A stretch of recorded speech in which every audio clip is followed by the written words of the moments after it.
C'est la fête de la musique aujourd'hui et ça va valser dans la cour de l'Élysée. Oui, les chefs de parti vont se succéder aujourd'hui et demain pour échanger avec Emmanuel Macron, le chef de l'État qui reste muet depuis le camouflet des législatives. Il lui manque 44 députés pour obtenir une majorité absolue et donc avoir plus de chances de faire passer ses textes. Paul Barcelone, du service politique de RMC est en direct de l'Élysée. Paul, les consultations commencent dans 2 heures et le premier à arriver, c'est Christian Jacob des Républicains.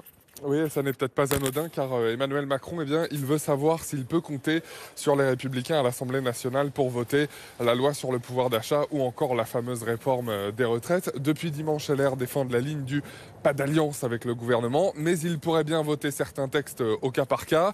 Alors ce matin et demain, chaque entretien va se faire en tête-à-tête dans le bureau du président pendant 1 heure. Situation politique complètement inédite. Emmanuel Macron veut évidemment donner l'impression qu'il reprend les choses en main et il y a urgence. Juste avant une longue séquence internationale, Conseil européen, G7, sommet de l'OTAN, tout ça à partir de jeudi. D'ici là, il pourrait aussi recevoir la démission d'Elisabeth Borne, comme c'est l'usage après les législatives. Dans l'opposition, les appels à un changement de Premier ministre se multiplient. Il faut que Macron change tout. Voilà ce que me disait hier soir un député macroniste.